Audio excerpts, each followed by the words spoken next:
Shri G Krishna గారు అప్పుడు ఇప్పుడు రెండవ పాదం 4/7/26 మూడవ వ్యాసం. ఇక మనకొక చరిత్ర. తెలుగు భాష అనేది ఒకటి ఉన్నదని ప్రపంచానికి తెలియజెప్పిన వాళ్ళు ముగ్గురంటే ముగ్గురు. త్యాగరాజు శబ్దాలలో రాగచిత్రాలు కలిపి భావరమ్యతకు రాగతాళ కలయిక పర్యాయం చేసి వీటిని గురించి సంబంధం మొదలియా పి సాంబమూర్తి ఇంగ్లీషులో పుస్తకాలు వ్రాసి సంగీత రసికులకు మన మాటల మాధుర్యాన్ని పరిచయం చేశారు. అటువంటి తెలుగు తమిళుల సంగీత భాష అని ఆచార్య రాఘవన్ వర్ణించారు. అయినా అది తెలుగే కదా. మొత్తానికి ఇట్లా ప్రపంచానికి తెలుగు ప్రాశస్త్యాన్ని తెలియజెప్పారు అందాం. పుట్టపర్తి సాయిబాబా తెలుగులోనే ఉపన్యసిస్తాడు కదూ. సూరి భగవంతం వీటిని అనువదించడం క్యాసెట్లలో వస్తుంది. ఇంగ్లీషు గొప్పది అనే వాళ్ళ ముందు ఈ బాబా తెలుగులో మాట్లాడాడు. ఏమిటి సాహసం! ప్రపంచమంతటా ఈ సాహసం ప్రదర్శించాడు కదా. జాజు కపూర్ రామయ్య వస్తావయ్య అనే పాట ప్రపంచమంతటా వినిపింపజేశాడు. ఒక స్నేహితుడు ఈ పాటను మాస్కోలో సోనియా విన్నానని చెప్పగా సంతోషించారు. రాజకపూర్కు ఎవరు ఈ పాట పట్టించారు? రాజకపూర్ స్నేహితుల్లో ఇద్దరు తెలుగు వాళ్ళు. ఒకరు శంకర్, జై కిషన్లోని శంకర్, మరొకడు సినీ దర్శకుడు ఎల్వి ప్రసాద్. ప్రసాద్ ఇంటి పేరు అక్కినేని, ఆయన స్నేహశీలి. అందువల్ల అక్కినేని వాళ్ళందరినీ గౌరవంగా చూడాల్సి వస్తుంది. నాకు ఇంటర్లో అక్కినేని సుబ్బారావు అనే సహాధ్యాయి ఉండేవాడు. అతని శరీర ఛాయ కేవలం నలుపు, ఆదర్శమైన నలుపు. తాను కృష్ణానదిలో దిగితే అది నల్ల నీరు అవుతుందని అతని బెదిరింపు. ఇప్పుడు నల్లని వాళ్లకు పెళ్లి కావడం కష్టం. ఇది తెలుగు అభిరుచి. ఇంతకు తెలుగు భాషకు సేవ చేసిన వాళ్ళు ముగ్గురని చెప్పారు. ఈ విశేషం మన దేశంలో స్వాతంత్ర సముపార్జన తరువాత నెలకొన్న కేంద్ర మంత్రి వర్గాలకు ఇటీవల వరకు తెలియదు. పివి నరసింహారావు ప్రధానమంత్రి అయినా తెలియదు. ఇతర రాజకీయవాదులకు దీటు అయిన పరిపాలన కళలేని వాడైనప్పటికీ ఒక్క ఎన్టీ రామారావు మూలంగా కేంద్ర ప్రభుత్వానికి మధ్య తెలుగు అనేది సీమ కుట్టినట్లు అనుభవమై తమిళులు తమ పుట్టుకలు ఇతర భారతీయుల పుట్టుకల కంటే వేరైందని చెప్పుకుంటూ కేంద్ర ప్రభుత్వం దృష్టిలో నిత్యం నిలబడతారు. తమ పుట్టుకలు వేరైనవని అనకపోయినా బెంగాలీ బాబులు కేంద్ర మంత్రులను హడలగొట్టి తమ ప్రత్యేకతను ప్రతిష్ఠించుకొని నిలబెట్టుకుంటారు.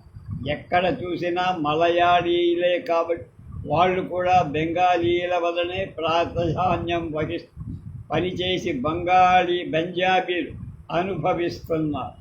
మన దేశంలో మొదటగా భాషా రాష్ట్రం సంపాదించుకున్న వాళ్ళమే అయినా మనకు ప్రత్యేకత ఉన్నట్లు ఎక్కడ అనిపించదు. ఆంధ్ర భాష మాట్లాడే ప్రాంతాలు చుట్టూ ఉన్న రాష్ట్రాల వాళ్ళు వీలైనంత మేర కాజేసి మన వాళ్ళు ఏం చేశారు? అక్కడి యాస బాగుండదు, ఇక్కడి యాస బాగుండదు అని ఆ ప్రాంతాలను పోగొట్టుకు తమిళనాడులో ఆంధ్రులు వాళ్ళది అరవ యాస అని ఆక్షేపించి పోగొట్టుకున్న. ఇప్పటికీ ఆంధ్రప్రదేశ్లో కొన్ని ప్రాంతాలను అలాగే ఆక్షేపిస్తున్న మందబుద్ధులు ఉన్న.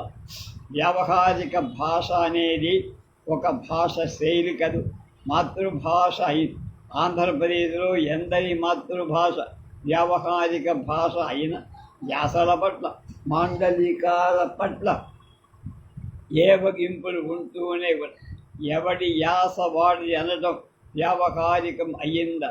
తెలుగు భాష ఎట్లా పుట్టుకొచ్చిందో, ఎట్లా పైకొచ్చిందో చెప్పడానికి తెలుగుని గురించి విజ్ఞానం అక్కర్లేదని తెలుసు. కానీ ద్రావిడం అన్నాడు తెలుగు రాని కాల్డెవెల్. ఇతడు ఇంగ్లీష్ వాడు కాబట్టి మన బానిస గొప్పకు ఈ వాదం నచ్చి తెలుగు అంటే తూర్పు ఇటాలియన్ అన్నాడు మరొకడు. ఒక యూరోపియన్ భాషతో పోలిక చెప్పడం మన బానిస సంస్కృతికి అది సరిపోదు. దాదాపు 2000 ఏళ్ల కిందటనే తమిళం అంధక అనే భాషలు అక్కడ ఉండేవి కదా. అయినా సరే అందంగా మనకు తమిళ భాష వాళ్ళమే అని చెప్పుకోండి. 1015 వందల సంవత్సరాల అంతే తీసుకో. జైనుడు మన ఆంధ్ర భాషకు ఒక రకమైన వ్యాకరణం సమకూర్చారు. మన భాషకు తీరుతెన్నులు కల్పించి వాళ్ళు అది తమిళం అనాల. మహాభారతంలో కూడా తమిళులు రకరకాల వాళ్ళు అనల, ఆంధ్రుడే రకరకాల వాళ్ళను. ఆంధ్రుడు బహుమతులు అంటే చాలా బుద్ధులు. కాకపోతే మనం దుర్యోధని జాతరలు చేయడంలా. ఉత్తర కాశీ ప్రాంతాల్లో ఇప్పటికీ దుర్యోధన జాతరలు చేస్తూనే ఉంటారు. దుర్యోధుడి తర్వాత పాండవులు పాలించారు కదా. పాండవులు చంద్రవంశం వాళ్ళు, పశ్చిమ చాళుక్యులు వాళ్ళే తూర్పు చాళుక్యులు. తాను చంద్రవంశం వాళ్ళమే అందువల్ల మన పంచాంగాలు చంద్రమానాన్ని అనుసరించి ఇతరుల ఆచారాలు భాషలను అనుకరించడం ఆంధ్రులకు సహజమే అయిపోయింది. మన ప్రాంతంలో వ్యాపారం చేసుకోవడానికి వచ్చే వాళ్ళందరి భాషలను కొన్ని ముక్కలు మన భాషలో అంటుగట్టుకుని ప్రతి ఆంధ్రుడు ఒక గిరీశం, ఒక దాదాపు అంతటి వాడు. మనం ఉపయోగించే అన్యదేశీ పదాలను బ్రౌన్ రాశారు. ఇటీవలి కాలంలో 50 ఏళ్ల కింద అహ్మద్ నగర్ కోట చెరసాల్లో కొన్నేళ్లు ఉన్న డాక్టర్ భోగరాజు పట్టాభి సీతారామయ్య కోస్తా ప్రజలు ఉపయోగించే అన్య దేశాలను సవివరంగా వ్రాసిపెట్టారు. కానీ అది అచ్చయిందో లేదో నాకు తెలియదు. దేశానికి స్వాతంత్రం వచ్చే వరకు పల్లెటూళ్లలో చక్కటి తెలుగే మాట్లాడేవారు. ఇప్పుడు ఎంత చదువు రాకపోతే అంతగా ఇంగ్లీషు మాటలు వాడేస్తారు. మన పండితులు కూడా ఇతర భాషా పదాలు వచ్చి పడటం సహజమంటారు. ప్రబంధాల్లో తప్ప తెలుగు శబ్దాలు దొరకవు. మిగిలిన అన్ని పాఠ్యాలు ఇతర దేశాలే. ఈ ఆంధ్రుడు కొంచెం అటు ఇటుగా 200 కంటే తెలుగు శబ్దాలు ఉపయోగించరు. అంతకంటే అవకాశం లేదందామా. చదువుకున్న వాళ్ళు మామూలు కాని శబ్దాలు వీటిని ఇంగ్లీష్లో చెప్పక మామూలు మాటలు తిండి బట్టలకు సంబంధించిన తెలుగు కుంచుకుపోతాయి. మన శబ్దకోశాలు ఏవీ నిక్కచ్చి తెలుగును ఛాయాభేదాలతో వ్యక్తమయ్యే తెలుగు శబ్దాలు రాయవు. మన రాజకీయవాదులు భ్రష్ట రాజకీయవాదులు, భ్రష్ట అంతర్జాతీయవాదు. ఇటువంటి మనం మెచ్చే, మనం సహించే ఇతిహాసం ఉండాలని ఒకప్పుడు ఆంధ్ర ప్రభుత్వం తీర్మానించింది. 18/1/1997 వ్యాసం అది.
కాసేపు తెలుగు మాట్లాడండి. ఆ మధ్య కొందరు పెద్దలు సమావేశపడి నేటి చదువులలో మాతృభాషకు సముచిత స్థానం, ప్రధాన స్థానమా ఉండాలని ఉపన్యాసాన్ని.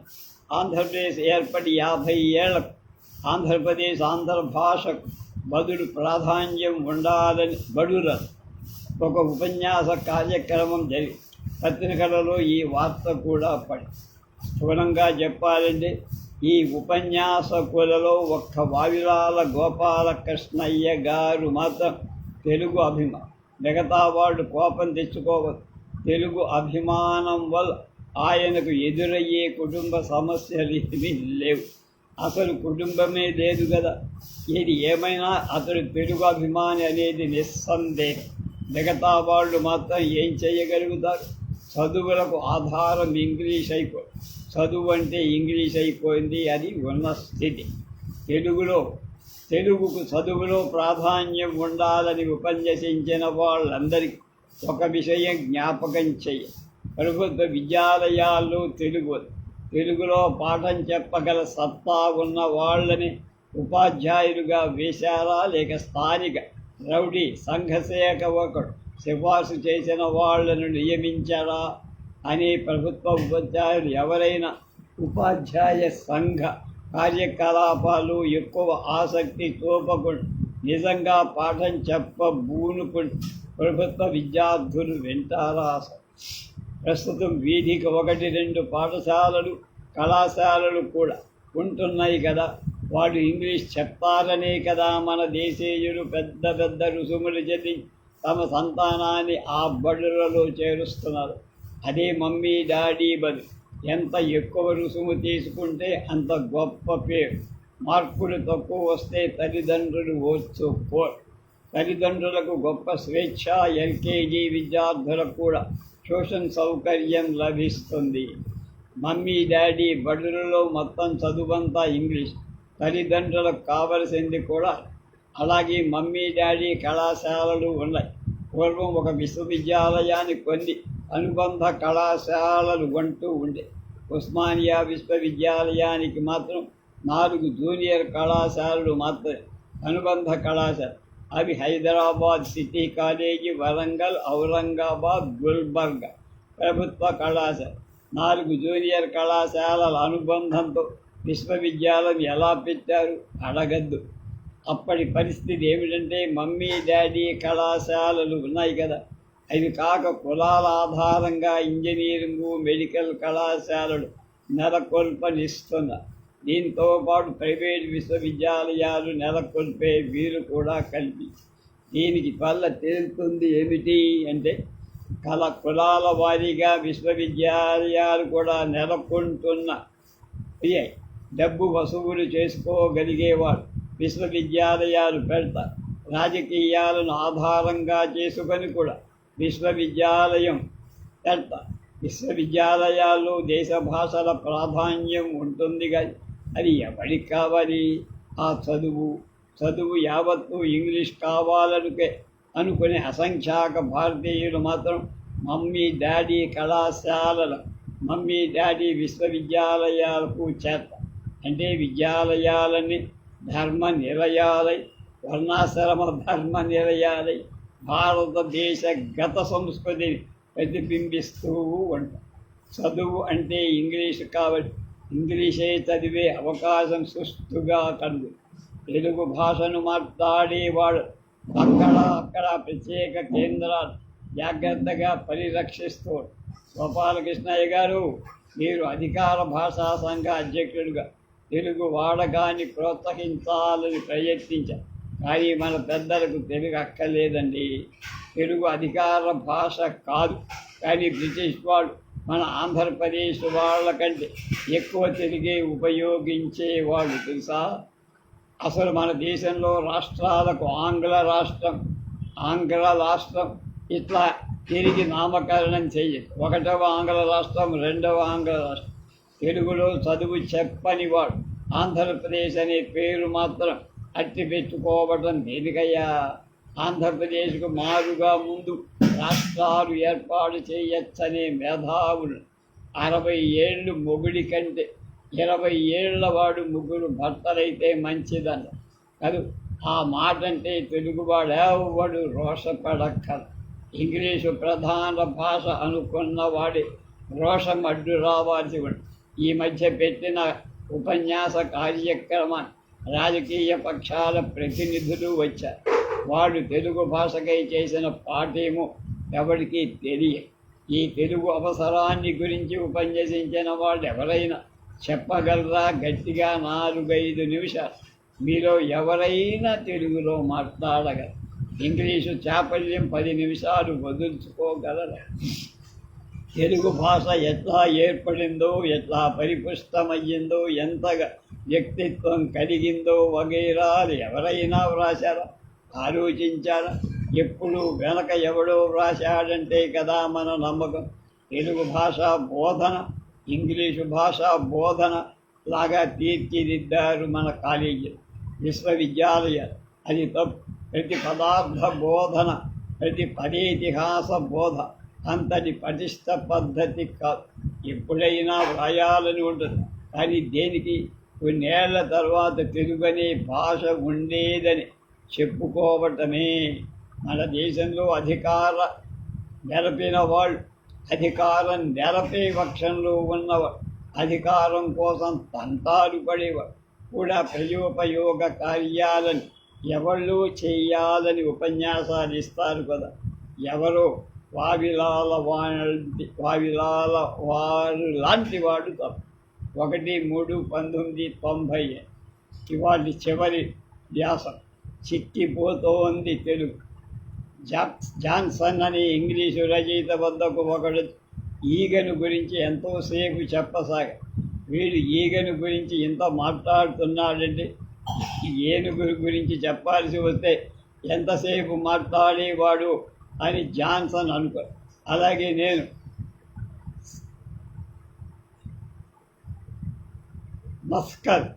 నసికల్లు గ్రామాన్ని గురించి కొంచెం చెబుతా. నసికల్లులో కోతులు ఎక్కువ. సర్పంచ్ నరసయ్య మర్కటభ జనాభా లాగా దాదాపు 150 ఉంటుందని. అది కూడా గ్రామ ఆహార సంపద ఆశ్రయించుకునే బతకాలిగా భయానా యత్నించాట, కానీ అవి ఈ ఊరు వదిలిపోవడానికి ఇష్టపడటం లేదు. వాటి కోసం ఒక బడి, ఒక ఫ్యాక్టరీ వగైరా పెట్టే వెళ్ళిపోతాయేమో ఆ ప్రయత్నం సర్పంచ్ చెయ్యల. మిత్రుడు జయధీర్ తిరుమలరావు దయవల్ల వారం రోజులు స్వచ్ఛమైన గాలిలో మేము కూడా కూతురులాగా గడిపాం. ఆ కూతురు కూరగాయల పాదులకు నిలవనియ్యం, అదొక గొడవనే. కాకపోతే అవి కళ్ళు కొండల జోలికి పో. రోజు నరసింహారెడ్డి గారి ఇంట్లో మా భోజనం.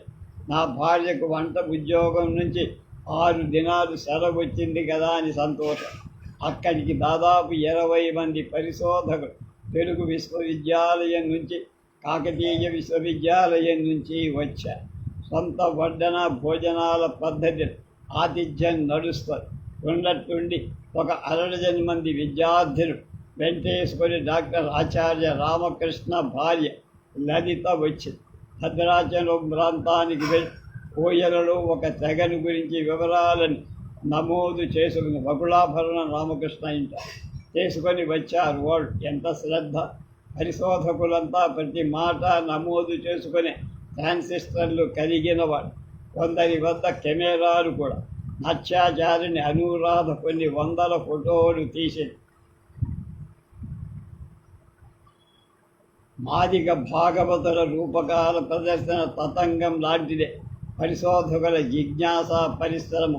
నాకు మాత్రం ఈ తతంగం యావత్ కొత్త విశేషాలు తెలుసుకోవడానికి, కొత్త స్నేహితులను సంపాదించడానికి చక్కని అవకాశం. ఒక యువకుడు జుట్టుకు గోరింటాకు పట్టించే బాపతులాగా ఉంది. జుట్టు ఎర్రబడి పాతకాలపు నవీన్.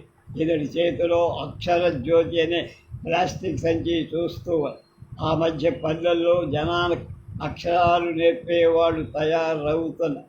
అక్కడికి మహాపట్నాలలో వాడు గుండెలలో అక్షర జ్యోతి వెలుగుతున్నాడు. ఎర్ర తలకాయ యువకుడు, మీరు పల్లెల్లో అక్షర జ్యోతి వెలిగించే వాళ్ళ అని అడిగా. కాదన. ఆ సంచి ఎలాగో అతని వద్దకు అంతే. అతడి పేరు పరమేశ్వర.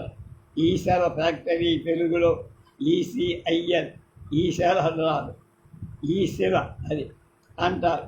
కలు ఏదో పని చేస్తూ ఉంటారు. మస్కర్లో మాదిగ భాగవతం తెలుసుకోవడానికి నాకు ఆ అక్షర జ్యోతి సంచి ఇస్తారా?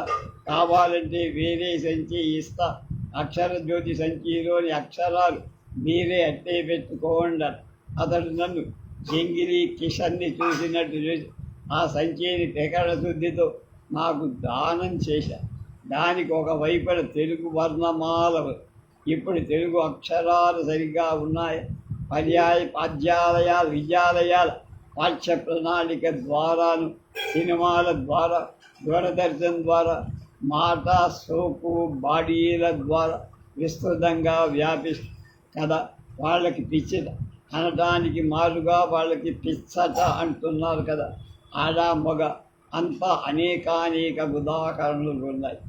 ఉర్దూలో 4-5 శబ్దాలు, తమిళంలో ఒక శబ్దం నేర్చుకుంటే తెలుగు వర్ణమాల భలేగా సంపూర్ణ వర్ణమాల అయ్యేది కదా. కానీ ఉన్న వర్ణాలనే మనం తగ్గించుకుంటున్నాం కదా. తెలుగు లిపి దాదాపు 11-12 శతాబ్దాల వరకు కన్నడ లిపిని పోలి ఉంటుంది.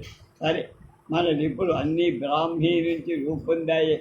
ఆ బ్రాహ్మీ లిపిని ఏవేవో ఐతిహాసిక ఉపద్రవాల వలన మన దేశీయులు మరిచిపోతే ఈస్ట్ ఇండియా కంపెనీ వాళ్ళ టంకశాలలు పనిచేసే ఇంగ్లీషు వాడొకడు ప్రిన్సెస్ బ్రాహ్మీ లిపిని చదివేశాడు.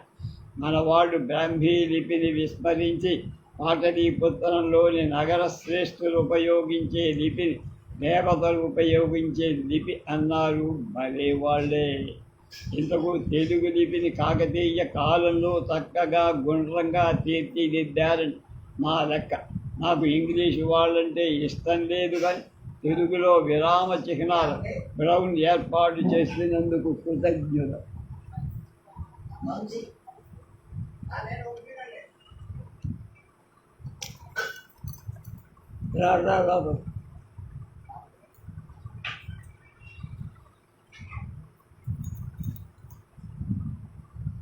లైట్ తీసే తరపు అన్ని పంపులు అన్ని వాటర్ వస్తున్నాయా లేదని చూసిన అంతే. తర్వాత ఏవేవో జరిగాయి.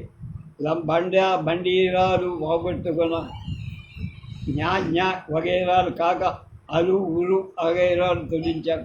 ఏవేవో త్యాగాలు చేశారు. ఎవరైనా కొన్ని శబ్దాలు తెచ్చుకుంటారు. మనం ఉన్న శబ్దాలు వదిలేసుకోవాలి. కాల్డివెల్ సిద్ధాంతం ప్రకారం ఉన్నవాళ్ళు మనకు సంస్కృతికి విముక్తి ఇవ్వండి, దాన్ని అలా ఉంచాలి. తెలుగులో లిపిని లైనో టైపుకి ఎత్తించాలని వణుకూరి నారాయణరావు, శివరావు ప్రయత్నించారు. 40 సఫలులయ్యారు. తెలుగు వర్ణమాల యావత్తు దానిలో ఉంటుందన్న. కానీ ప్రభుత్వ ముద్రణాలయం పెద్దలు ఈ లైనోలను భంగీలు కూడా విప్పాలి. ఈలోగా కంప్యూటర్ యుగం వచ్చిపడి నారాయణరావు, శివరావు లాంటి వ్యక్తి కంప్యూటర్ మెయింటెనెన్స్ కార్పొరేషన్లో పనిచేసే నరసింహం అతని కృషిగా గొప్పది. కానీ కృషి ఒక గమ్యం చేరకుండానే దాని యంత్రాలకు ఎక్కించారు.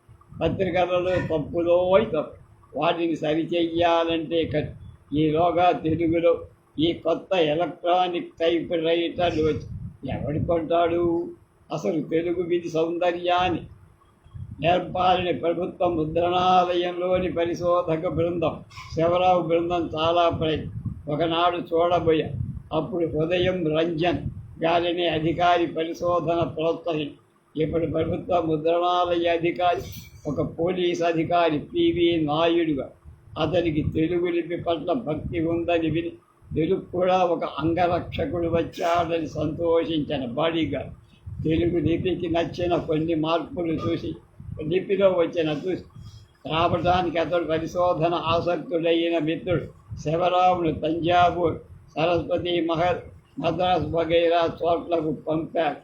తెలుగు భాష కోసం విశ్వవిద్యాలయాలు కానీ అధికార భాషా సంఘాలు కానీ ఎట్లాగూ ఏం చెయ్య. ఒక పోలీస్ అధికారి అయినా చేస్తూ ఆ మాట నేను రాస్తే అతడిని బదిలీ చేయరు కదా అని భయం. రేపు ఆంధ్రదేశం దేనికి అని ఒక ప్రశ్న వేసి దానికి సమాధానం చెప్తారు రేపు.